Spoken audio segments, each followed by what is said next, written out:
அண்ணாமலை அவர்கள் வந்து மிரட்டும் தோணியில வந்து பேசுற மாதிரி இருக்கு அப்படின்ற மாதிரி மக்கள் முன்னாடி ஒரு கருத்து இருக்கு. அது எப்படி பாத்தீங்கன்னா கெட் அவுட் மோடின்னு சொல்லி வந்து நம்ம துணை முதல்வர் உதயநிதி ஸ்டாலின் சொல்லியிருக்காரு. அதுக்கு வந்து இவர் பதிலடி எப்படி கொடுக்குறாங்கன்னா இதே போக்கில் இருந்துச்சிங்கன்னா பால்டாயில் பாபுன்னு சொல்லி உங்க வீட்டில் நான் ஒட்டுவேன் அப்படின்ற மாதிரி சொல்லியிருந்தாரு. அது மிரட்டும் தோணியா எடுத்துக்கலாம். இல்லை, இது மிரட்டும் தோணியாக கண்டிப்பாக எடுத்துக்க முடியாது. ஏன்னா நீங்கள் சொல்கிற இதே துணை முதல்வர் வந்து ஒரு மக்களால் தேர்ந்தெடுக்கப்பட்ட பிரதிநிதி. ஒரு மக்களால் தேர்ந்தெடுக்கப்பட்ட பிரதிநிதி எப்படி பேசணும் எப்படி பேசக்கூடாதுன்ற ஒரு அடிப்படை கூட அவர்கிட்ட தெரியல. ஒரு நாட்டோட பிரதமரை கெட் அவுட் மோடின்னு சொல்கிற அந்த இது கரெக்டாக அப்படின்னு சொல்லிட்டு அவர்கிட்ட தான் நம்ம கேள்வி கேட்கணுமே தவிர ஒரு மாநில தலைவர் அதுக்கான இது இருக்குது. ஏன்னா தன்னோட தலைவரை வந்து இவர் கெட் அவுட் மோடின்னு சொல்லும் போது எந்த அளவுக்கு அவரை வந்து தடுக்கணுமோ அந்த கரெக்டாக தான் தடுத்துருக்காருன்னு தான் எங்களோட இது. அண்ணாமலை வந்து யார் யாரெல்லாம் ஊழல் பண்ணுறாங்களோ அவங்களோட பட்டியலாம் வந்து வெளியில் இருக்கிறாங்க. பட் இப்போ ரீசெண்டாக நீங்கள் பார்த்துருப்பீங்க ஒரு வீடியோவில் பார்த்தீங்கன்னா அவரோட மைத்துனர் டன்னா வந்து மணல் கட்டுறாங்க அப்படின்ற மாதிரி ஒரு வீடியோ வந்திருக்கு. அதை வந்து நீங்கள் எப்படி பார்க்குறீங்க பிஜேபியா? இல்லை, நாங்கள் பிஜேபியை எப்படி பார்க்குறோன்றத விட அவர் மாநில தலைவர் அண்ணாமலை வந்து ஒரு மாநிலத்துக்கூட பிஜேபியோட தலைவராக தான் அவர் இருக்காரே தவிர அவர் வந்து வார்டு மெம்பராவோ கவுன்சிலராவோ எம்எல்ஏவோ எம்பியோ கிடையாது. ஸோ அவர் வந்து இந்த பதவியை துஷ்பிரயோகம் பண்ணி அது மூலயமா அவங்க மச்சானுக்கு ஏதாவது ஒரு விஷயத்தில் ஊழலுக்கு இது பண்ணுறான்னு சொல்லிட்டு இருந்தாங்கன்னா அரசாங்கமே இவங்க கையில் இருக்குது, அது தாராளமாக இது பண்ணலாம். இதை பொதுவாக நாங்கள் அண்ணாமலைஜி வச்சாருன்றதுக்காக இவங்களும் ஏதோ ஒரு பொய் பிரச்சாரம் வைக்கணுன்றது எங்களோட இது கிடையாது. அவங்க வைக்கணும்னு நினச்சிருந்தா ஆதாரப்பூர்வமாக அதிகாரப்பூர்வமாக வச்சு வழக்கு பதிவு செய்து அந்த வழக்கு மூலியமாக அவங்கள வந்து தண்டனை வாங்கி கொடுத்தா நாங்களே சந்தோஷப்படுவோம். எங்களுக்கு இதில் வந்து எந்த மாற்று கருத்தும் கிடையாது. 2 நாள் முன்னாடி பார்த்தீங்கன்னா பாமக வந்து வள்ளூர் கோட்டத்தில் வந்து ஒரு பெரிய போராட்டமே அறிவிச்சிருந்தாங்க. நீங்கள் அந்த ஜாதிவாரி கணக்கெடுத்து எப்படி பார்க்குறீங்க? பிஜேபி பொறுத்தவரையும் அதில் வந்து எந்த ஒரு தடுப்பும் இல்லைங்க. ஆனால் மத்திய அரசு தான் எடுக்கணும்னு சொல்கிறது தான் வந்து ஒரு முட்டாள்தனமான ஒரு வாதமாக நாங்கள் பார்க்குறோம். அந்தந்த மாநிலம் எடுக்கிறதுல எந்த ஒரு மாற்று கருத்தும் எங்களுக்கு கிடையாது தான் நாங்கள் பார்க்குறோம். இப்போ ஜாதிவாரி கணக்கெடுப்பு வந்து எடுக்கணும்னு நீங்கள் சொல்கிறீங்களா? அவர் வந்து ஸ்டாலின் சார் என்ன சொல்கிறாரு, இது வந்து மத்திய அரசாங்கம் கிட்ட தான் இருக்குது, ஸோ அவங்க அதுக்கான அனுமதி கொடுக்கல அப்படின்றது நம்ம மற்ற மாநிலத்தில் எடுத்துன்னு இருக்காங்களே. அவங்க வந்து மத்திய அரசு வந்து அனுமதி பெற்று எடுத்து நடத்துகிறாங்க இல்லையே. மற்ற மாநிலத்தில் எடுத்துன்னு இருக்காங்க. பீகாரில் கூட எடுக்க ஆரம்பிச்சிட்டாங்க. இப்போ பக்கத்தில் தெலுங்கானாலேருந்து எல்லா இடத்துலையும் எடுக்க ஆரம்பிச்சிட்டாங்களே. அதுதான் அந்தந்த ஸ்டேட்டோட ஸ்கீம் தானே எடுத்துன்னு இருக்காங்க. அதில் எப்படி வந்து மத்திய அரசு தலையிட முடியும்? தமிழை தாய்மொழியாக கொண்ட தமிழர்களுக்கும் மற்றும் அனைவருக்கும் வணக்கம். இப்போ நம்ம இன்னைக்கு பார்க்க போகிற சீஃப் கெஸ்ட் யாருன்னு பார்த்தீங்கன்னா சென்னை கிழக்கு மாவட்ட குன்றத்தூர் ஒன்றிய மண்டல தலைவர். இவர் யாருன்னு பார்த்தீங்கன்னா நம்ம அண்ணாமலையோட செல்ல பிள்ளைன்னு சொல்லலாம். அண்ணா வணக்கம். வணக்கம். இப்போ உங்கள் கட்சி பணி எப்படி போயிட்டு இருக்கு? ரொம்ப சிறப்பாக போயின்னு இருக்குது. முன்னே இருந்ததை விட இப்போ ஒரு இளைஞர் எங்கள் கையில் கிடச்சதால் இன்னும் துடிப்பாக வேலை செஞ்சுன்னு இருக்கோம். இப்போ வந்து மற்ற கட்சியை விட எங்கள் கட்சியில் வந்து இளைஞர்கள் வந்து அதிகமாக சேர்ந்தது காரணம் எங்களுடைய மாநில தலைவர் அண்ணாமலையும் இதில் ஒரு காரணமாக இருக்கார். ரெண்டாவது இப்போது கொஞ்ச நாளாகவே இந்த திராவிட கட்சின்றது ஒரு பிம்பை, இந்த பிம்பை உடத்தெறியணும்னு சொல்லி இளைஞர்கள் ஃபஸ்ட்டு நிறைய பேர் வந்து சேர்கிறதுக்கு நாங்கள் முதல்ல எங்களோட இளைஞருக்கு வந்து தனிப்பட்ட நன்றி தெரிவிச்சுக்கிறோம். இப்போ நீங்கள் பார்த்தீங்கன்னா அண்ணாமலை அவர்கள் வந்து மிரட்டும் தோணியில் வந்து பேசுகிற மாதிரி இருக்குது அப்படின்ற மாதிரி மக்கள் முன்னாடி ஒரு கருத்து இருக்குது. அது எப்படி பார்த்தீங்கன்னா கெட் அவுட் மோடின்னு சொல்லி வந்து நம்ம துணை முதல்வர் உதயநிதி ஸ்டாலின் சொல்லியிருக்காரு. அதுக்கு வந்து இவர் பதிலடி எப்படி கொடுக்குறாங்கன்னா இதே போக்கில் இருந்துச்சிங்கன்னா பால்டாயில் பாபுன்னு சொல்லி உங்கள் வீட்டில் நான் ஒட்டுவேன் அப்படின்ற மாதிரி சொல்லியிருந்தாரு. அது மிரட்டும் தோணியாக எடுத்துக்கலாம். இல்லை, இது மிரட்டும் தோணியாக கண்டிப்பாக எடுத்துக்க முடியாது. ஏன்னா நீங்கள் சொல்கிற இதே துணை முதல்வர் வந்து ஒரு மக்களால் தேர்ந்தெடுக்கப்பட்ட பிரதிநிதி. ஒரு மக்களால் தேர்ந்தெடுக்கப்பட்ட பிரதிநிதி எப்படி பேசணும் எப்படி பேசக்கூடாதுன்ற ஒரு அடிப்படை கூட அவர்கிட்ட தெரியல. ஒரு நாட்டோட பிரதமரை கெட் அவுட் மோடின்னு சொல்கிற அந்த இது கரெக்டாக அப்படின்னு சொல்லிட்டு அவர்கிட்ட தான் நம்ம கேள்வி கேட்கணுமே தவிர ஒரு மாநில தலைவர் அதுக்கான இது இருக்குது. ஏன்னா தன்னோட தலைவரை வந்து இவர் கெட் அவுட் மோடின்னு சொல்லும் போது எந்த அளவுக்கு அவரை வந்து தடுக்கணுமோ அந்த கரெக்டாக தான் தடுத்துருக்காருன்னு தான் எங்களோட இது. இப்போ அண்ணாமலை வந்து யார் யாரெல்லாம் ஊழல் பண்ணுறாங்களோ அவங்களோட பட்டியலாம் வந்து வெளியில் இருக்கிறாரு. பட் இப்போ ரீசெண்டாக நீங்கள் பார்த்துருப்பீங்க ஒரு வீடியோவில் பார்த்தீங்கன்னா அவரோட மைத்துனர் டன்னா வந்து மணல் கட்டுறாங்க அப்படின்ற மாதிரி ஒரு வீடியோ வந்திருக்கு. அதை வந்து நீங்கள் எப்படி பார்க்குறீங்க பிஜேபியா? இல்லை, நாங்கள் பிஜேபியை எப்படி பார்க்குறோன்றத விட அவர் மாநில தலைவர் அண்ணாமலை வந்து ஒரு மாநிலத்துக்கூட பிஜேபியோட தலைவராக தான் அவர் இருக்காரே தவிர அவர் வந்து வார்டு மெம்பராவோ கவுன்சிலராவோ எம்எல்ஏவோ எம்பியோ கிடையாது. ஸோ அவர் வந்து இந்த பதவியை துஷ்பிரயோகம் பண்ணி அது மூலயமா அவங்க மச்சானுக்கு ஏதாவது ஒரு விஷயத்தில் ஊழலுக்கு இது பண்ணுறான்னு சொல்லிட்டு இருந்தாங்கன்னா அரசாங்கமே இவங்க கையில் இருக்குது, அது தாராளமாக இது பண்ணலாம். இதை பொதுவாக நாங்கள் அண்ணாமலைஜி வச்சாருன்றதுக்காக இவங்களும் ஏதோ ஒரு பொய் பிரச்சாரம் வைக்கணுன்றது எங்களோட இது கிடையாது. அவங்க வைக்கணும்னு நினச்சிருந்தா ஆதாரப்பூர்வமாக அதிகாரப்பூர்வமாக வச்சு வழக்கு பதிவு செய்து அந்த வழக்கு மூலியமாக அவங்கள வந்து தண்டனை வாங்கி கொடுத்தா நாங்களே சந்தோஷப்படுவோம். எங்களுக்கு இதில் வந்து எந்த மாற்று கருத்தும் கிடையாது. இப்போ இவர் வந்து கிட்டத்தட்ட வந்து ஒரு 3-4 ஆண்டுகளை வந்து கடந்து மாநில தலைவராக இருக்காரு. ஓகே. ஸோ உங்கள் கட்சிக்குள்ளேயே வந்து கோஷ்டி பூசல் இருக்குது. எனக்கு மாநில தலைவர் வேணும் உங்களுக்கு வேணுன்ற மாதிரி போட்டி போயிட்டு இருக்கு. நீங்கள் அதை எப்படி பார்க்குறீங்க? இல்லை, எங்கள் கட்சியை பொறுத்தவரையும் ஒரு மிகப்பெரிய ஜனநாயக கட்சி. எங்கள் கட்சியில் வந்து எல்லாருக்குமே வாய்ப்பு உண்டு. எங்கள் கட்சியோட ப்ரோட்டோக்கால் என்னென்னா ஒரு பதவி 3 வருஷம் வரையும் தான் அனுபவிக்க முடியும்ட்டு, அதுக்கப்புறம் ஒரு 3 வருஷம் அவ்வளோதான் தவிர அதுக்கு மிஞ்சி போனால் ஒரு 6 மாதம் வந்து ஒரு எமர்ஜென்சி காலம்னு வைப்பாங்க.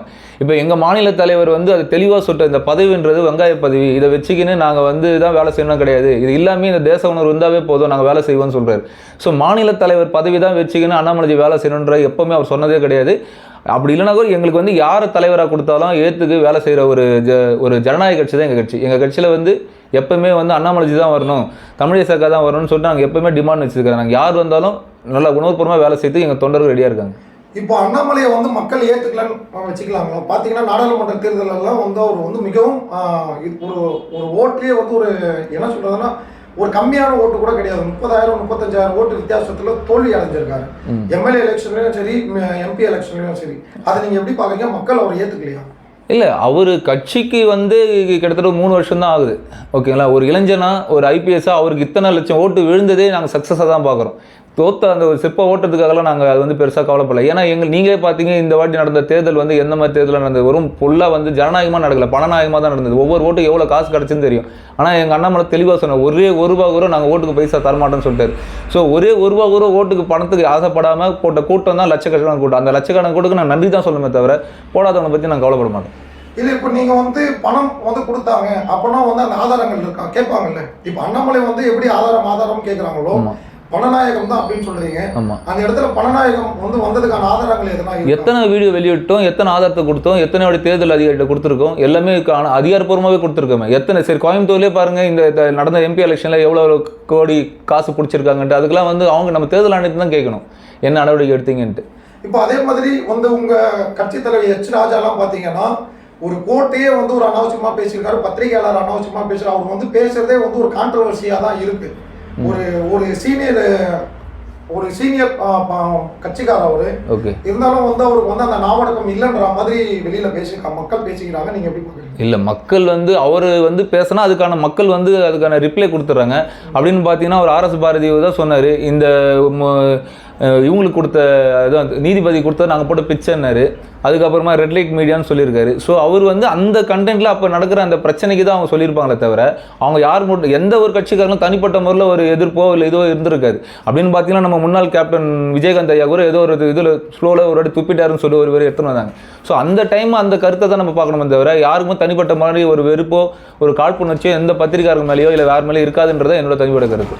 இப்போ அண்ணாமலை வந்து தலைவர் ஆனதுக்கு அப்புறம் தான் ரவுடிகளின் புகலிடமாக பிஜேபி மாறி உள்ளதாக வந்து எதிர்கட்சிகள்லாம் வந்து சொல்றாங்க. நீங்க எப்படி பாருங்க? அப்போ நீங்கள் அது வந்து ஒரு தப்பான கருத்தாக தான் நாங்கள் ஏன் பார்க்குறோம் நாங்கள். ஏன்னா எங்கள் இடத்துல வந்து பார்த்தீங்கன்னா இப்போது நான் திரும்ப நாங்கள் அண்ணாமலை சொல்கிறது நாங்கள் சொல்கிறது அதுதான். சட்டத்துறை அமைச்சர் ரகுபதி ஐயா இதே ஆளுங்கட்சியில் தான் இருக்கார். நீங்கள் வந்து காவல்துறை அமைச்சர், நீங்கள் வந்து முதலமைச்சர், காவல்துறை அமைச்சர். உங்களால் ஆக்ஷன் எடுக்க முடியலன்னா இதே மாதிரி காரணம் சொல்லி சும்மானாலும் வந்து மக்களை திசை திருப்பாமல் உங்கள்கிட்ட ஆதாரப்பூர்வமான இது இருந்தாலும் நீங்களே ஆக்ஷன் எடுத்துகிட்டு போயிடலாம். இதை விட்டுட்டு இவங்க அந்த கட்சியில் இருக்காங்க அவங்க அந்த கட்சியில் இருக்காங்கன்னு சொல்கிறது வந்து எந்த விதத்தில் நான் எனக்கும் சரியாக தெரியல. இல்லை, இப்போ என்ன சொல்ல வரீங்கன்னா இப்போ வந்து திமுக தான் அதுக்கான நடவடிக்கைகள் எடுக்கணும் அப்படின்றது நீங்கள் சொல்கிறீங்களா? ஆமாங்க, இப்போது சட்டத்துறை அமைச்சர் அவர், காவல்துறை அமைச்சர் அவங்க தான். தப்பு பண்ணால் நடவடிக்கை எடுக்கிற சட்டம் அவங்க கையில் தான் இருக்குது, ஓகேங்களா. அதை விட்டுட்டு நம்மளை வந்து நீங்கள் இவங்களை கட்சியில் சேர்த்தீங்க அவங்களையும் கட்சியில் சேர்த்தீங்கன்னு சொல்கிறது வந்து எந்த அளவுக்கு நாயகம் நம்மளுக்கு சரியாக தெரியலையே. இப்போ டிவிகேல வந்து பார்த்தீங்கன்னு வச்சுக்கோங்களேன், குற்றப்பின்னணி இருந்தால் அவங்களுக்கு வந்து அந்த கட்சியில் உறுப்பினரே ஆக முடியாது. ஏன் அது பிஜேபியில் இல்லை? இப்போ பிஜேபியில் எல்லாருமே வந்து சொல்கிறது அதான், ரவுடிகள் புகலிடம் தான் பிஜேபி அப்படின்றாங்க. இது வந்து தனிப்பட்ட முறையில் ஒரு காழ்ப்புணர்ச்சியை தான் நாங்கள் பார்க்குறோம். நீங்கள் சொன்ன மாதிரி டிவிகேல சொன்னீங்களா, இதுக்கப்புறமா அவங்க முதல் பொறுப்பு எல்லாரும் போடட்டும், அதுக்கப்புறமா அவங்க அந்த பொறுப்பில் இருக்கிறவங்க யார் எந்தெந்த குற்ற பின்னல் இருக்காங்க இல்லைன்றது அப்புறமா தான் நம்ம பார்க்கணும். இல்லை போட்டாங்களே, மாவட்ட தலைவர்லாம் போட்டுட்டாங்க. இல்லை, முழுசாக எல்லாமே இருக்குது. மாவட்ட தலைவர் மட்டும் குற்ற பின்னல் இல்லாமல் இருந்தால் போதுமா? இல்லை அங்கே அதுக்கப்புறம் ஒன்றியம் இருக்குது, மற்ற இதெல்லாம் இருக்குல்ல. இப்போ அதுக்கான விஷயம்லாம் இருக்குது. இப்போ பார்த்தீங்கன்னா இப்போ ரீசெண்டாக ஒரு விஷயத்தில் சொன்ன ஏதோ ஒரு ஆளுக்கு பதவிப்பட ஒரு ஆளுக்கு வந்து ஏதோ வந்து பாலியல் குற்றத்தில் ஏதோ ஒன்று இருக்குது, ரெண்டாவது ஒரு விஷயம் வந்திருக்கு, அந்த மாதிரி பிரச்சனைலாம் வந்து தான் செஞ்சது. ஸோ எடுத்தவொடனே எல்லாருமே கரெக்டாக இது பண்ண முடியாது, போக தான் பார்க்கணும் அவங்களோட செயல்பாடு என்னன்ட்டு. இப்போ வந்து விஜயோட அபார வளர்ச்சியை பார்த்து அண்ணாமலை அவர்கள் வந்து பயப்படுறாங்களா? அண்ணாமலைஜி வந்து யாரை பார்த்தும் பயந்தது கிடையாதுங்க, அவரை பார்த்து தான் எல்லாருமே பயப்படுறாங்க. எனக்கு தெரிஞ்சு விஜய் கூட வரதுக்கு காரணம் அண்ணாமலை தான் நான் சொல்லுவேன். ஏன்னா இப்படி ஒரு இளைஞர் வந்து மக்களை வந்து இவ்வளோ தூரம் கொண்டு வர முடியும்னா நம்மளாலும் கொண்டு வர முடியும்னு சொல்லிட்டு ஒரு அரசியல் வந்து ஒரு விருப்பம் வந்தது எங்கள் அண்ணாமலைஜி பார்த்து தான் வந்ததோன்னு சொல்லி எங்களுக்கு தோணுது. ஸோ இவங்களாம் வரணும், எங்களுக்கு அதை பற்றி கவலை. எங்களை பொறுத்தவரையும் இந்த மாதிரி இந்த திராவிட கூட்டத்தை வேரோட அழிக்கணுன்றதான் எங்களோட பாஜகவோட முக்கியமான விஷயம். இப்போ பிஜேபி தான் வந்து விஜயை வர வைக்கிறது அப்படின்ற மாதிரி பரவலா வந்து மக்கள் முன்னாடி ஒரு பேச்சு இருக்கு. ஏன்னா Y+ பாதுகாப்பு கொடுத்தாங்கல்ல, உடனே ஈஸியா வந்து இப்போ கிடைச்சிருச்சு. ஸோ அப்போ வந்து பின்னாடி இருந்து பிஜேபி இயக்குதா அப்படின்ற மாதிரி ஒரு பார்வை.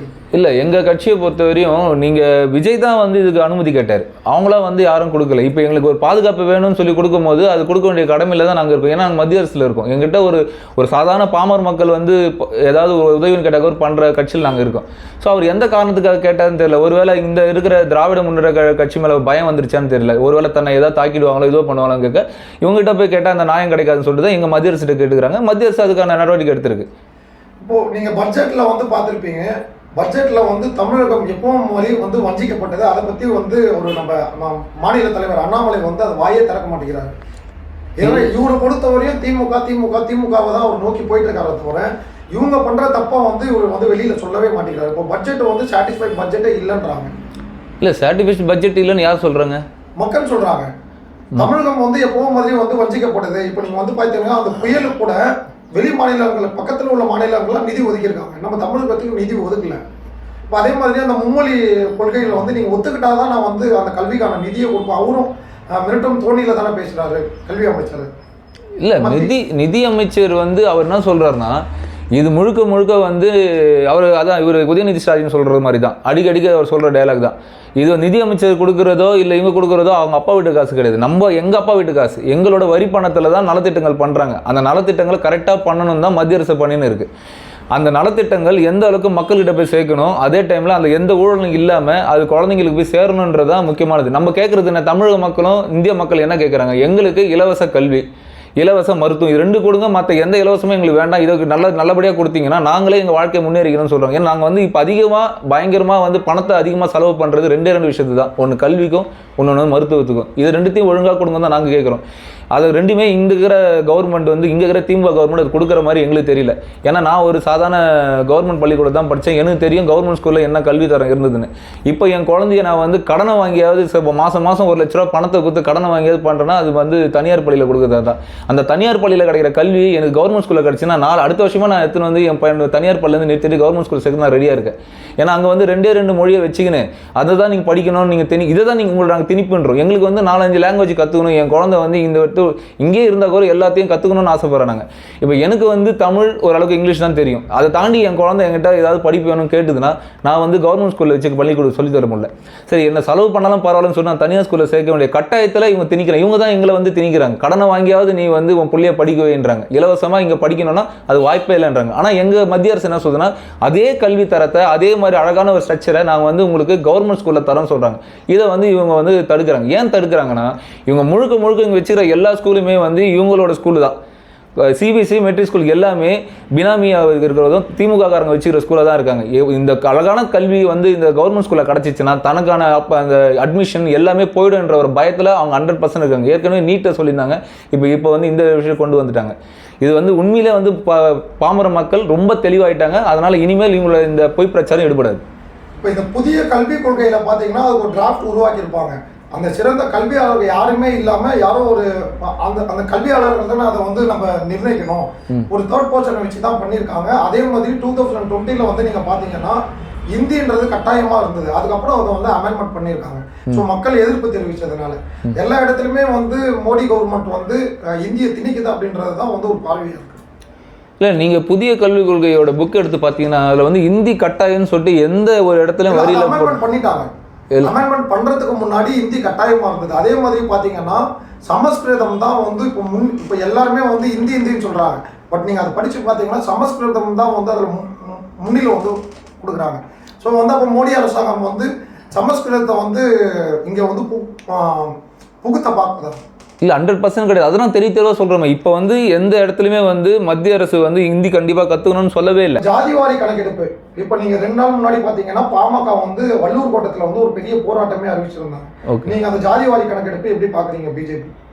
பிஜேபியை பொறுத்தவரையும் அதில் வந்து எந்த ஒரு தடுப்பும் இல்லைங்க. ஆனால் மத்திய அரசு தான் எடுக்கணும்னு சொல்கிறது தான் வந்து ஒரு முட்டாள்தனமான ஒரு வாதமாக நாங்கள் பார்க்குறோம். அந்தந்த மாநிலம் எடுக்கிறதுல எந்த ஒரு மாற்று கருத்தும் எங்களுக்கு கிடையாது தான் நாங்கள் பார்க்குறோம். இப்போ ஜாதிவாரி கணக்கெடுப்பு வந்து எடுக்கணும்னு நீங்கள் சொல்கிறீங்களா? அவர் வந்து ஸ்டாலின் சார் என்ன சொல்கிறாரு, இது வந்து மத்திய அரசாங்கம் கிட்ட தான் இருக்குது, ஸோ அவங்க அதுக்கான அனுமதி கொடுக்கல அப்படின்றது நம்ம மற்ற மாநிலத்தில் எடுத்துன்னு இருக்காங்களே, அவங்க வந்து மத்திய அரசு வந்து அனுமதி பெற்ற எடுத்து நடத்துகிறாங்க இல்லையே. மற்ற மாநிலத்தில் எடுத்து தான் இருக்காங்க. பீகாரில் கூட எடுக்க ஆரம்பிச்சிட்டாங்க. இப்போ பக்கத்தில் தெலுங்கானாலேருந்து எல்லா இடத்துலையும் எடுக்க ஆரம்பிச்சிட்டாங்களே. அதுதான் அந்தந்த ஸ்டேட்டோட சேம் தானே எடுத்துன்னு இருக்காங்க. அதில் எப்படி வந்து மத்திய அரசு தலையிட முடியும்? இப்போ நீங்கள் வந்து டிவிக்கே வந்து பார்த்தீங்கன்னா பாசிச விஜய் அவர்கள் வந்து அவரோட மாநாட்டில் சொல்லியிருப்பாரு, பாசிசம் அப்படின்னு சொல்லியிருக்காரு. ஸோ எல்லாருமே வந்து சொல்கிறாங்க அவங்க வந்து எப்படின்னா ஒரு இந்து மதவாத கட்சி. ஸோ வந்து இவங்க வந்து எல்லாருக்குமே வந்து இவங்க வந்து அந்த இந்துத்துவத்தை வந்து உள்ள வந்து தமிழகத்தில் புகுத்துறாங்க. இது வந்து பெரியார் மண்ணு. ஸோ வந்து அதனால தான் பிஜேபியால் கால் பண்ண முடியல அப்படின்றாங்க. நீங்கள் எப்படி பார்க்குறீங்க? நாங்கள் கால் பண்ணி இப்போ கிட்டத்தட்ட 4 எம்எல்ஏவே இருக்காங்க. நாங்களாம் கால் பண்ணி எங்களை மக்கள் ஆதரவாக தெரிவிச்சிட்டாங்க. கூட இருந்ததால நீங்கள் தனியாக வந்து நீங்கள் கால் பண்ணல அப்படின்னு பார்த்தீங்கன்னா இந்த 69 வருஷத்தில் திமுக தனித்து நின்று எந்த வாட்டி ஜெயிக்கிறது இல்லையா? அவங்களும் கூட்டணியில் தான் ஜெயிச்சிருக்காங்க. ஒரே ஒரு வாட்டியாவது சொல்லுங்கள் தனித்து நின்று அவங்க ஜெயிச்சிருக்காங்கன்ட்டு. இப்போ ஒரு போட்டி வச்சுப்போம், தனித்தனியாக நிற்க சொல்லுவோம், ஒரு கூட்டணி கூட இல்லாமல் அவர் சொல்லுங்கள், நாமளும் அவங்களாம் மோதி பார்த்துருவோம்.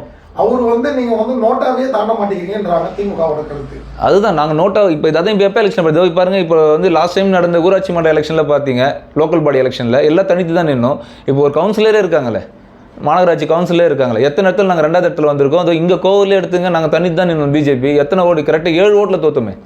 ஸோ இதில் வந்து மக்கள் ஆதரவு இல்லாமல் தோத்தோம், வெறும் 7 ஓட்டு. இப்போ வந்து பார்த்தீங்கன்னா சீமான் அவர்கள், அண்ணாமலை அவர்கள், இவங்க 2 பேருமே பார்த்தீங்கன்னா கடைசியில் வந்து மக்கள் முன்னாடி 2 பேருமே வந்து காமெடின்ற மாதிரி, ஏன்னா திட்டுற மாதிரி இருக்கு, திடீர்னு பார்த்தா ஒன்றாயிடுறாங்க. அது எக்ஸாம்பிள் நீங்கள் பார்த்தீங்கன்னா இவர் வந்து பெரியாரை பற்றி வந்து சீமான் அவர்கள் பேசியிருந்தார்.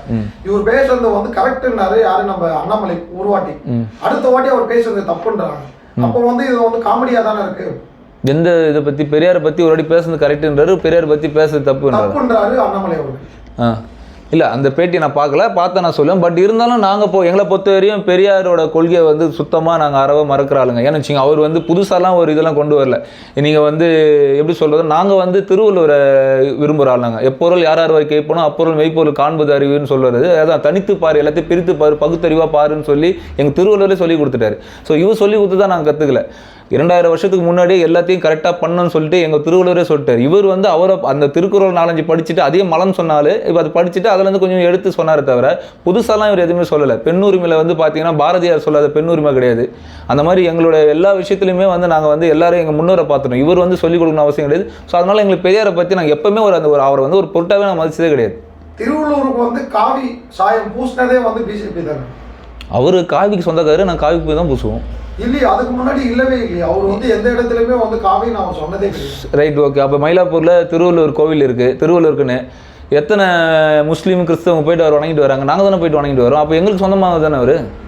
இப்போ நீங்கள் அண்ணாமலையெல்லாம் இவ்வளோ பேசுகிறாங்க. இன்னுமே பார்த்தீங்கன்னா குற்ற பின்னணி உள்ள ஆள் யாருன்னு பார்த்தீங்கன்னா உங்கள் தலைவர் வந்து மோடி அவர்கள் தான். 2006 கோத்ராவோட இது தெரியும் உங்களுக்கு என்ன நடந்ததுன்ட்டு. ஸோ அந்த டைமில் வந்து அவர் வெளிநாட்டுக்கு பாஸ்போர்ட்டே கொடுக்கலாம் மோடி அவர்களுக்கு. இப்போ பார்த்தீங்கன்னு வச்சுக்கோங்களேன், நான் வந்து எல்லாருக்குமான தலைவர் அப்படின்றாரு. நீங்கள் அதை எப்படி பார்க்குறீங்க? அதான் சுப்ரீம் கோர்ட் அழகாக தீர்ப்பே கொடுத்துருச்சிங்க. அந்த கலவத்துக்கு அவருக்கும் எந்த ஒரு காரணம் இல்லைன்னு. 2வது அந்த இடத்துல வந்து பாஸ்போர்ட் கொடுக்கக்கூடாதுன்னு சொல்லி வச்சது வந்து காங்கிரஸ் அரசு தான் வந்து டிமாண்ட் வச்சதை தவிர இவர் வந்து போகக்கூடாதுன்னு சொல்லிட்டு அவங்க தான் வந்து இது பண்ணாங்க. இப்போ பார்த்தீங்கன்னா அதே அமெரிக்காக்காரங்க வந்து சிவப்பு கம்பளம் போட்டு அவரை வர வைக்கிறாங்க.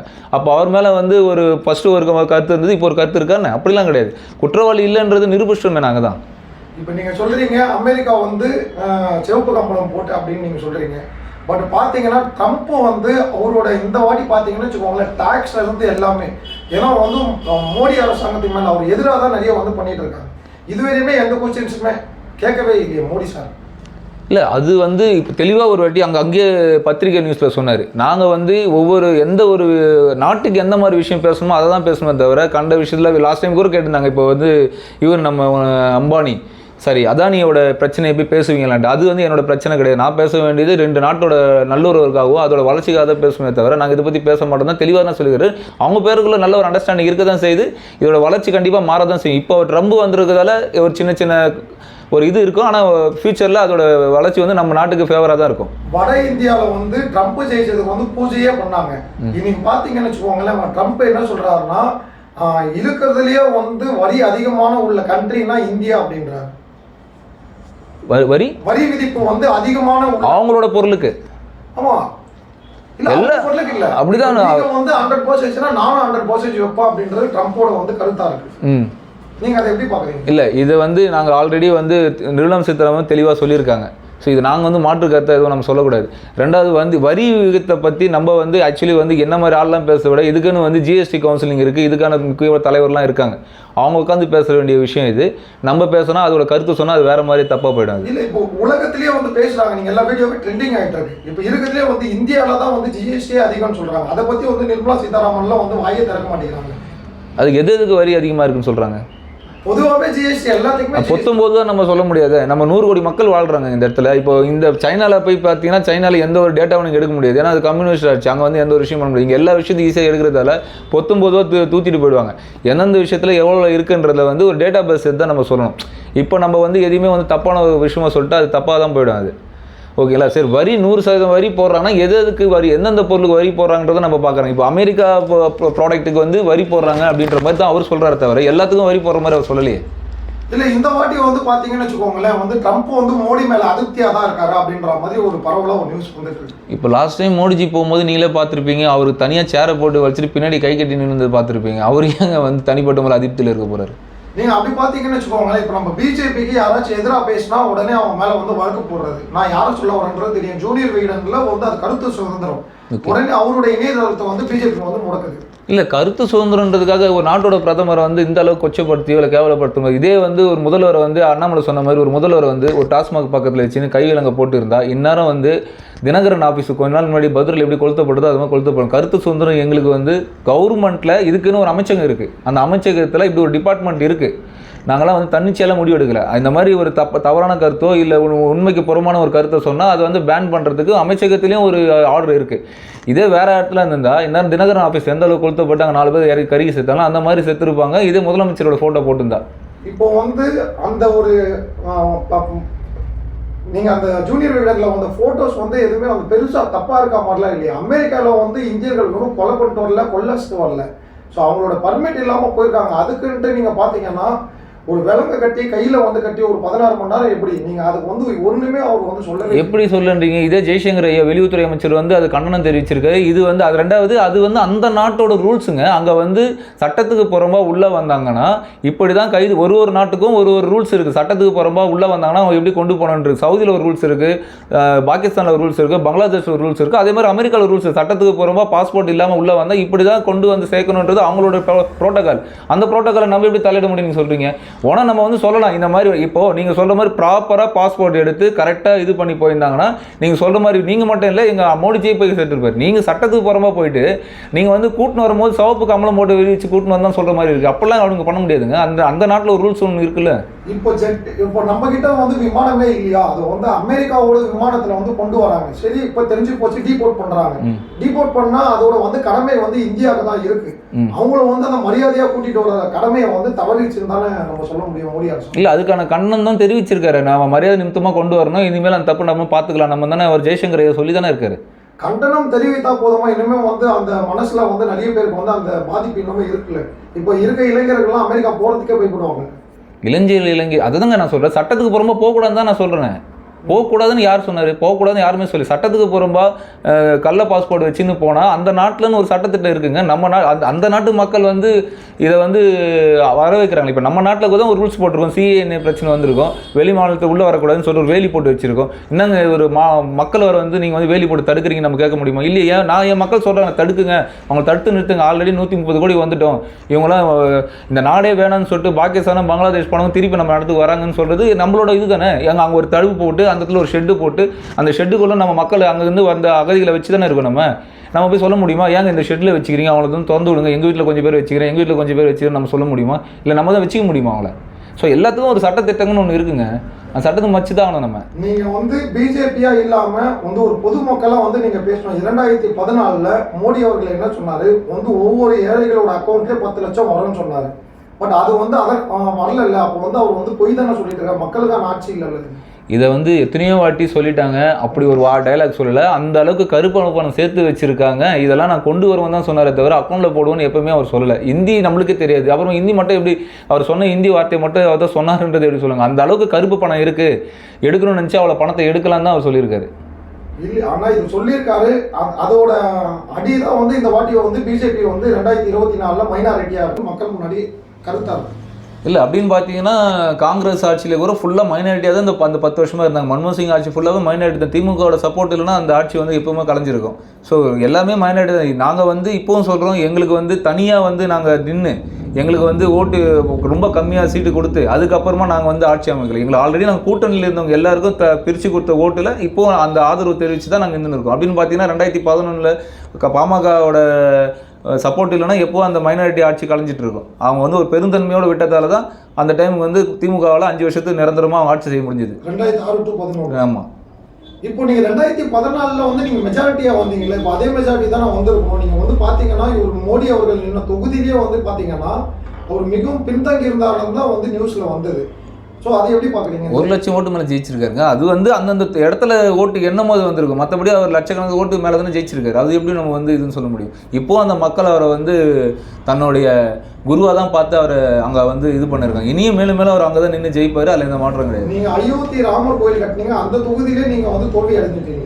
இல்லை, அதுக்கு வந்து ஆன்மீகத்தையும் அரசியல் உள்ளே கொண்டு வருவாங்க. நாங்கள் எப்பவுமே பார்த்துக்கிட்டோம். நீங்கள் ஒன்றும் அதை அரசியலாக பார்க்கலாமே தவிர நாங்கள் வந்து அது எங்களோட லட்சியம், எங்களோட கொள்கையாக தான் இருந்தது. அந்த இடத்துல வந்து நாங்கள் ராமர் கோயில் கட்டின உடனே எங்களுக்கு ஓட்டு போடுவாங்க அப்படிலாம் நாங்கள் சொல்லி எப்பவுமே நாங்கள் பிரச்சாரம் பண்ணது கிடையாது. எப்பவுமே நாங்கள் இது பண்ண கிடையாது. இங்கே வேணால் எலெக்ஷன் டைமில் வந்து இவங்க வந்து கோயிலுக்குள்ளே போயிட்டு கும்பாபிஷேகத்துக்கு போகிறது இது பண்ணுறதுலாம் இருக்கும். ஆனால் நாங்கள் அப்படிலாம் பண்ண மாட்டாங்க. எப்பவுமே எல்லாமே நியூட்ரலாக தான் பார்ப்போம். ஆன்மீகம் வேறு, அரசியல் வேறு, எல்லாத்தையும் வந்து ஒன்றா கலக்க மாட்டோம். ஆனால் நீங்கள் தான் வந்து அதை கரெக்டாக பண்ணாமல் எல்லாத்தையும் போட்டு குழப்பின்னு இருப்பீங்க. இல்லை, திருப்பரங்குன்றத்தில் முருகர் கோயிலே வந்து பார்த்தீங்கன்னா பிஜேபி வந்து அரசியல் செய்து தானே எல்லாரோட பார்வையாக இருக்குது. 2 அமைச்சருமே பேசியிருக்காங்க, சேகர் பாபுவும் சரி, ரகுபதி சாரும் சரி.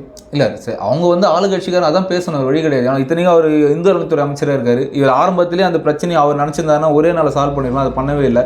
அங்கே இருக்கிற பொதுமக்களே சொல்கிறாங்க, இஸ்லாமிய மக்களும் சொல்கிறாங்க, இந்து மக்களும் சொல்கிறாங்க, இந்த பிரச்சனைக்கு வந்து நாங்கள் சுத்தமாக காரணமே கிடையாது. இங்கே தேவையில்லாமல் வந்து வேறு ஒரு எஸ்டிபி குரூப் தான் வந்து தேவையில்லாமல் வால் போஸ்டர் ஓட்டிட்டு தேவையில்லாமல் ஆடு அறக்க போகிறோம், மாடு அறக்க போகிறோம்னு சொல்லி தேவையில்லாமல் பிரச்சனை பண்ணிட்டாங்கன்னு சொல்லிட்டு அங்கே இருக்கிற இஸ்லாமிய மக்களே சொல்கிறாங்களே. அது கண் கூட பார்க்க முடியாது. இதை வந்து நினச்சிருந்தாருன்னா அப்போவே சேகர் பாபு கூப்பிட்டு இது மாதிரி தேவையில்லாத ஒரு புது விஷயத்தை எங்கள் கொண்டு வரீங்கன்னு சொல்லிட்டு கட்டு. ஆனால் அவர் ஏன் அப்படி பண்ணலன்னா, அவர் இந்து அறநிலைத்துறை அமைச்சராக இருக்கிறதுக்கு ஃபஸ்ட்டு அவருக்கு தகுதி இல்லைன்னு சொல்லிட்டு அண்ணாமலை அடிக்கடி சொல்லியிருக்காரு. இந்து அறநிலையத்தோட வேலை என்ன? இந்து கோவிலை காப்பாற்றி அதை கரெக்டாக கட்டமைப்பு தான் வேலை. அதை விட்டுட்டு இவர் போயிட்டு அங்கே சனாதன இதில் போயிட்டு அலுவலியான பாட்டு பாடின்னு இருக்காரு. அவரோட அமைச்சர் பதவி என்னன்றது தெரியாமல் அவர் இது பண்ணிருக்காரு. ஸோ அவரை பற்றி அவரோட கருத்தை நாங்கள் ஃபஸ்ட்டு வந்து ஒரு பொருட்டாகவே நாங்கள் பார்த்தது கிடையாது. இல்லை, இப்போ வந்து பிஜேபி வந்து திமுகவை பார்த்து பயப்பட காரணம் என்னன்னா, இன்னைக்கு வந்து இப்போ எல்லாருமே சொல்லுவாங்க அந்த திராவிடம் பெரியார் மண்ணு, அவங்க வந்து ஒரு ஆன்மீகத்துக்குள்ளே போக மாட்டாங்க. நேற்றைய வந்து ஒரு பத்திரிகையாளர் சந்திப்பில் வந்து பார்த்தீங்கன்னா சேகர் பாபு அவர்கள் எல்லா இடத்துலையுமே குடமுழக்கு, தமிழகம் எங்குமே வந்து அந்த இந்துத்துவம் வந்து பரவி இருக்கு, அதை பார்த்து தான் வந்து பிஜேபி பயப்படுது அப்படின்றாங்க.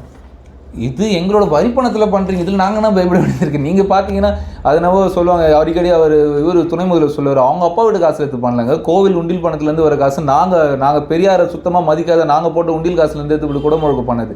இவங்க சும்மாலாம் எடுத்து பண்ணலை. நாங்கள் எங்களோட கோவில் நிலம் எவ்வளோ இருக்குது, அதில் எவ்வளோ அழிஞ்சிருக்கு, அதில் எவ்வளோ விஷயம் நீங்கள் அனாதை இடம்னு சொல்லி பண்ணி எவ்வளோ விஷயம் பண்ணியிருக்கீங்கன்னு சொல்லிட்டு அண்ணாமலை எவ்வளோ சொல்கிறாரு. எங்களோட கோரிக்கை என்னென்னா, எங்களோட தமிழ் மக்கள்கிட்ட கேட்குற கோரிக்கை என்னென்னா, ஒரே ஒரு முறை எங்களுக்கு ஆட்சி கொடுங்க.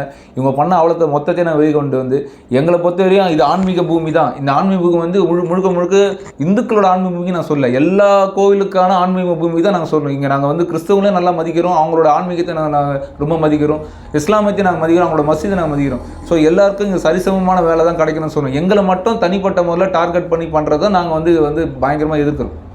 திருச்சி சூர்யா உங்களுக்கு தெரியும், திருச்சி சூர்யாலாம் வந்து பார்த்தீங்கன்னா பகிரங்கமாக வந்து ஒரு சில விஷயங்கள் சொன்னார். பாஜகவில் வந்து பாலியல் விஷயங்கள் நிறைய நடக்குது அப்படின்றது, அதை நீங்கள் எப்படி பார்க்குறீங்க? அவரை பற்றி தெரியும், வாடகை வாயின்வாங்க நிறைய பேர். ஸோ அவர் வந்து இங்கே இருக்கும் போது ஒரு மாதிரியே பேசுவார், இன்னொரு இடத்துல போய் ஒரு மாதிரியே பேசுவார், பாலியல் சீனில் இருக்குன்னுலாம் சொல்லுவார். நம்ம ஊரில் பழமொழி சொல்லுவாங்க, நீ அதான் இது பிடிச்சி பார்த்தியான்னு கேட்பாங்க. ஸோ அந்த மாதிரி அவருக்கு வந்து இங்கே பதவிக்கு வந்து ஏதாவது கிடைக்கும், அந்த பதவி மூலமாக இங்கே வந்து ஏதாவது ஒரு விஷயத்த பண்ணலான்னு பார்த்தாரு. ஆனால் இந்த இடத்துல நாங்கள் சொல்கிறது இதுதான், இது வந்து சித்தாந்த ரீதியான ஒரு கட்சி. இங்கே வந்து உங்களோட முதல்ல இந்த கட்சியில் சித்தாந்தம் என்னன்றதை புரிஞ்சுன்னு உள்ளே போனால் மட்டும் இங்கே தாக்கு பிடிக்க முடியும். இல்லைனா இங்கே வந்து ஒரு நாள் கூட உங்களால் தாக்கு பிடிக்க முடியாது. இல்லை, பிஜேபியில் நாங்களும் கமலாலயம் போயிருக்கேன், நிறைய வந்து ப்ரெஸ் மீட் அட்டன் பண்ணியிருக்கோம். அதில் வந்து பார்த்தீங்கன்னா வேத விநாயகம் ஒருத்தர் இருப்பார். இப்போ பெண்களுக்கு வந்து அந்த இடத்துல வந்து சீட்டு கிடைக்கணும் அப்படின்னா அவர் அட்ஜஸ்ட் பண்ணாதான் வந்து சீட்டு கிடைக்கும்ன்ற மாதிரி திருச்சி சிவா ஓப்பன் ஸ்டேட்மெண்ட் கொடுத்தாரு. திருச்சி சிவா கொடுத்த அவருக்கு அதாவது நான் சொல்லுனேன், அவர் வந்து எத்தனை பேர் இல்லாமல் புகையாதுன்னு சொல்லுவாங்க. ஸோ அப்போ ஏதோ இருக்கிறதுனால தான் திருச்சி சூர்யா சொல்லியிருக்காரு. இல்லை, எது மறுப்பே தெரிவிக்கலையே. அதுதாங்க, எதுக்கு மறுப்பு தெரியணும், அதுக்கு தாங்க மறுப்பு தெரிவிக்கணும். இப்போது ஒரு விஷயம் நான் என்ன சொல்கிறேன்னா, அதான் எங்கள் கேஷவநாஜி பற்றி தான் நீங்கள் சொல்கிறீங்க. அவர் வந்து இந்த நிமிஷம் வரையும் தன்னோட கட்சிக்காகவும் இந்த பதவிக்காகவும் பிரம்மச்சாரியாகவே வாழ்ந்துட்டு இருக்காரு. அவருக்கு வந்து குடும்பம் குழந்தை குட்டி வேணும்னு நினச்சிருந்தாருன்னா அவர் எப்படியோ வந்து இந்த இது விட்டு போயிருப்பார். அவர் இப்போவும் தன்னோட கொள்கையிலையும் தன்னோட பிரம்மச்சாரத்திலையும் நம்மளோட இதில் வந்து இந்த தேசத்தை வந்து அந்தளவுக்கு நம்பி அவர் வந்து வழி நடத்தின்னு இருக்கார். எங்களையும் அவர் தான் வழி நடத்தின்னு இருக்கார். ஸோ அதனால் வந்து இவர் வந்து யாருக்கு அவர் எனக்கு தெரிஞ்சு வந்து இந்த பதவி அவருக்கு வந்து ஏதோ பதவி ஆசைப்பட்டிருப்பார் சூர்யா. அந்த பதவி ஆசை வந்து கிடைக்காததுக்கு இவர் ஒரு காரணமாக நினச்சி கூட அவர் பண்ணியிருக்கலாம், தப்பான ஒரு காழ்ப்புணர்ச்சி சொல்லியிருக்கலாம். பட் நாங்களும் இதுவரையும் பார்த்துன்னு இருக்கோம், எங்ககிட்ட அந்த மாதிரி எந்த ஒரு விஷயம் நாங்கள் பார்த்த மாதிரி தெரியல. அவரோட பேச்சிலேருந்து அவர் இது பண்ணுறதுலேருந்து எல்லாமே அவ்வளோ அரவணைப்பு, அவ்வளோ இது இருக்குது. அவரை பற்றி தப்பாக சொல்கிறது எங்களுக்கு எந்த விதத்தில் நாயன்னு எங்களுக்கு தெரியல. நீங்கள் வந்து உங்களுக்குன்னு ஒரு சில கொள்கைகளாக இருக்குன்னு சொல்லிட்டு இருக்கீங்க. பிஜேபியை சேர்ந்த வந்து பொலிச்சூலூரில் பார்த்தீங்கன்னா ஒருத்தர் வந்து ஊழல் எத்தனையோ கோடி வந்து ஊழல் பண்ணியிருக்காங்க. அவர் பிஜேபி சேர்ந்தவர் தான். நீங்கள் வந்து எப்படி நாங்கள் மக்களுக்காக எங்களோட ஒரு புனிதமான கட்சி எதுவுமே இல்லைன்றீங்க. கடைசியில் பார்த்தீங்கன்னா உங்கள் கட்சியில் தான் பாலியல் வழக்கு இருக்குது, அதுக்கப்புறம் ஊழல் இருக்குது, அதுக்கப்புறம் பார்த்தீங்கன்னா எல்லாமே வந்து உங்கள் கட்சி மேலே தான் இருக்குது. எங்க கட்சியின் மேலே இருக்கா இல்லை எல்லா கட்சி மேலேயும் இந்த கட்சி மேலே இருக்கா? இல்லை உங்கள் கட்சியில் இருக்கு. நீங்கள் வந்து சொல்கிறீங்க இந்த மாதிரி வந்து எங்களை மாதிரி வந்து ஒரு கட்சி வந்து யாருமே கிடையாதுன்ட்டு. உங்கள் கட்சி மேலே எவ்வளோ பாலியல் வழக்கு இருக்குது, எவ்வளோ வந்து மதத்தை வந்து தூண்டி அந்த கோத்ரா வழக்குல இருந்து பார்த்துருப்பீங்க, எவ்வளோ வழக்கு இருக்குல்ல. இதெல்லாம் அதை தாங்க தெளிவாக கோத்ரா வழக்குலேருந்து எல்லா வழக்குலையுமே இதெல்லாம் வந்து புனையப்பட்ட வழக்குன்னு தான் சொல்லிட்டு மத்திய கோர்ட்டில் தீர்ப்பு சொல்லியிருக்காங்க. ரெண்டாவது பாலியல் சீண்டல் வந்து ஒரு தனி மனிதன் சீண்டல் வந்து கட்சியில் கொண்டு வரது வந்து எந்த விதத்தில் நாயினம் செய்கிறது, இது எல்லா கட்சியிலுமே இருக்குது. அப்படின்னு பார்த்தீங்கன்னா இப்போ ஒரு 4 நாள் முன்னாடி வந்து ஒரு பெண் போலீஸை வந்து இதே தமிழக அரசோட இதில் வந்து சீண்டல் இருக்குது. இப்போ பார்த்தீங்கன்னா அப்படி அண்ணா யூனிவர்சிட்டியில் வந்து ஒரு பொண்ணை வந்து உள்ள யூனிவர்சிட்டியில் போயிட்டு ஒரு திமுககாரன் தான் பண்ணியிருக்காங்க. கேட்டால் திமுகவோட அபிமானின்றாங்க. ஸோ கட்சியில் அவரே தனிப்பட்ட முறையில் அண்ணா இவரே சொல்லியிருக்காரு, மாசு என்ன சொல்லியிருக்காருன்னா ஒரு தனி மனிதனோட இதை வந்து இதில் பண்ணக்கூடாது, அவன் பண்ண தப்புக்கு தண்டனை தான் வாங்கி கொடுக்க சொல்கிறோமே தவிர அவன் திமுககாரன் அப்படின்னு நாங்கள் சொல்லவே இல்லை. நீங்கள் பண்ணுற நடவடிக்கை பார்த்தா தான் அந்த திமுகலாம் அந்த இவங்களை காப்பாற்றுற மாதிரி எங்களுக்கு தோணுது. மற்றபடி யார் தப்பு பண்ணாலும் நாங்கள் அதுக்கான நடவடிக்கை எடுத்து தான் இருக்கோம்.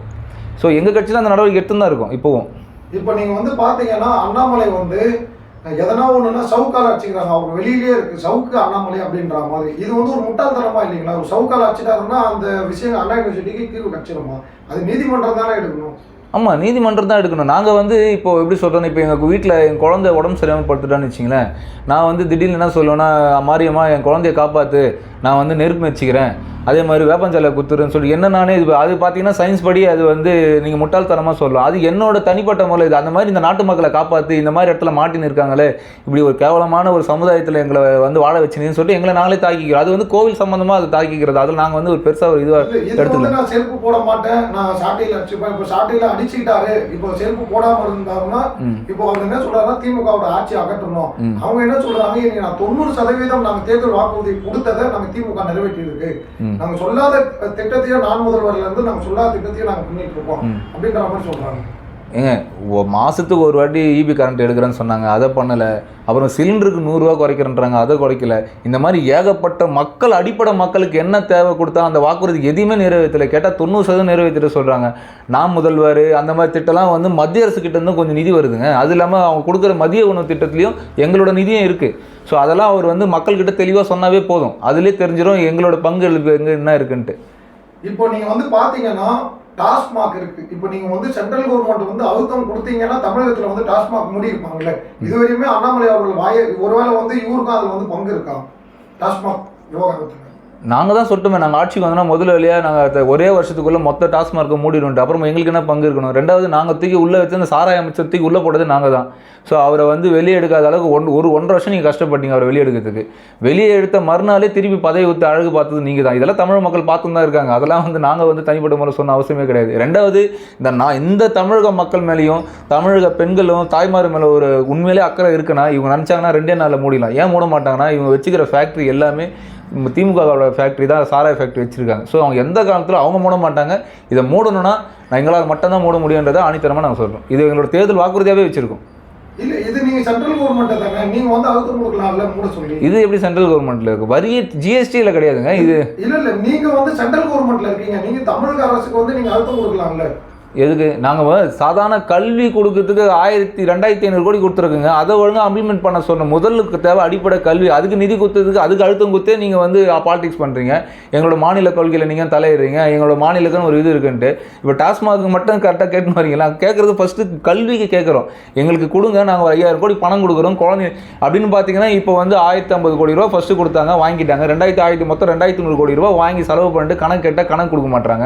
எங்கள் ஆளுங்களை எப்போவுமே திமுக பொறுத்த வரையும் கணக்கு கேட்டால் அரண்டு போய் அதுக்கப்புறம் முன்மொழி கொள்ளுன்றது, இந்திய எதிர்ப்புன்றது இதே பிரச்சனை தான் இருக்காங்க. நம்மளுக்கு தேவை என்னவோ அதை ஃபஸ்ட்டு பேசணும். நீங்கள் சொல்கிற மாதிரி டாஸ்மார்க் மூடுன்னு சொல்லிட்டாங்கன்னா நாங்கள் ஒன்றும் பிரச்சனை இல்லை. அமைச்சர்கள் இப்போ எம்பிலாம் அங்கே தான் போயிருக்காங்க. 36 எம்பி இருக்காங்க. யாராவது 36 எம்பியும் போயிட்டு 40 எம்பி அங்கே தான் இருக்காங்க. போயிட்டு பாராளுமன்றத்தில் எங்களுக்கு டாஸ்மாக் வேண்டாம் கொஞ்சம் மூடுங்கன்னு அவங்க சொல்லிட்டாங்கன்னா நாங்கள் உடனே ஆக்ஷன் எடுக்க நாங்களே எல்லாரும் சேர்ந்து இது பண்ணுறோம். குரல் கொடுக்க சொல்லுங்கள்.